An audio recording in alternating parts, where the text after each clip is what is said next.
ብዙ ጊዜ የዚህ አይነት ነገሮች ሲደጋገሙብህ የምትለማመደው የስሜት ማመጣጠን ትናለ። ከዛ በተረፈ እንደ ዜጋ ደግሞ መከልከሉ ተገቢ አይደለም። ወደፊትም አለበቂ ምክንያት መከልከል ተገቢ አይደለም። ይሄን ደግሞ የሚመለከተው ክፍል ሊያስብበት ይገባል። ምክንያቱም እንደ ዜጋ አንድ ሰው በመብቱ የሚሰማው ነገር ለማድረግ እንደ ማንኛውም ሙዚቀኛ ሙዚቃችን ለማቅረብ ተገቢው ፈቃድ ሊሰጠን ይገባል። ለቀደመ ሁኔታም የተጠየቅነው ይቅርታ የለም። ብዙ ኪሳራዎች ነበሩ። ምናልባት ሞራል ጋር ያልደረሱ ሊሆኑ ይችላሉ፣ ግን ብዙዎችን በማቴሪያል በእንትን ጎድተዋል። ይህ ደግሞ ተገቢ አይደለም እና ይሄ መሻሻል አለበት ብዬ አስባለሁ።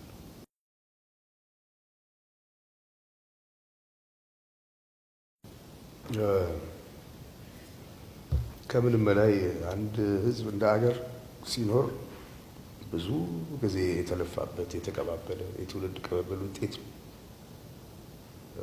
ብዙ ዋጋ ተከፍሎበታል። በተለይ የእኛ አባቶች የከፈሉት ዋጋ እንደዚህ በቀላሉ የሚጠቀስ አይደለም። በጣም ጨዋ ሰዎች ነበሩ። በጣም ግንዛቤያቸው ሰፊ ነበር። የመረዳት አቅማቸው ከፍተኛ ነበር። በጣም የሰለጠኑት አገር ልጅ ላይ ያሉት ሰዎች ጭንቅላት የሚፈትሽ ስራ ነው የሚሰሩት የነበረው። በጀግንነት በጦር ሜዳ ብቻ ድል ያደረጉ ሰዎች አይደሉም። የመንግስታቱን ማህበር ጉባኤ የፈተኑ፣ በሀቅ የቆሙ፣ በወረቀት ላይ የተፈረመውን ነገር ለማስፈጸም የጸኑ ጨዋ ሰዎች ነበሩ። ፈትሸዋቸዋል፣ በርብረዋቸዋል። እነዛን ሰዎች እኮ እንዲህ አይነት አባቶች ክብር ሳይሰጣቸው የምንኖርበት አገር ላይ እንዲህ አይነት ልጆች ሊፈጠሩ አይችሉም። የሰው ዕዳ እየበላን አገር ለማስቀጠል አይቻልም። ይሄ ነው እንደ ሀገር የገጠመን ችግር ብዬ የማምነው። ወጣቶች ወዴት እንደሚሄዱ የሚያሳይ ደግሞ ያለፈው ክፍል እነሱ ላይ ያተኮረ አካሄድ የለውም እና መጀመሪያ ሀገር ማዳን ነው ቅድሚያ የሚሰጠው ነገር። ሁሉ ነገር ቅደም ተከተል አለው። የመጀመሪያው ምንድን ነው? ኢትዮጵያዊነትን ማዳን ያስፈልጋል። ኢትዮጵያዊነት ካልዳነ ማንም የሚኖርበት ሀገር አይፈጠርም እዚህ ቦታ ላይ። ስለዚህ ኢኮኖሚያዊ ለውጥ ሊመጣ የሚያስፈልገው ነገር ለማድረግም ህዝብ መተባበር አለበት። አድዋ ላይ በአንድ ላይ ያዘመትከውን ኃይል በዛ ኃይል ወደ ልማት ለማሳተፍ ይቻላል።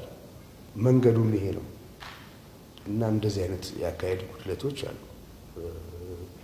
ሁለተኛ ልጆች ተምረው ተሻሽለው መለወጥ ይፈልጋሉ።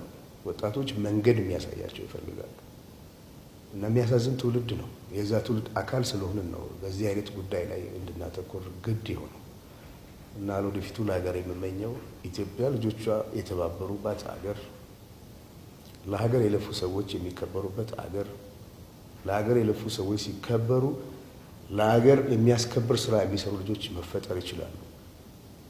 ከምንም በላይ ግጭቶችን አስወግደን በይቅርታና በምህረት በፍቅር በአንድነት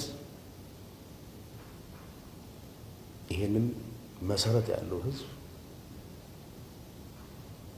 ወደ ዘላቂ ጉዞ ለመውሰድ ትልቅ መነቃቃትና መነሳሳት ያስፈልጋል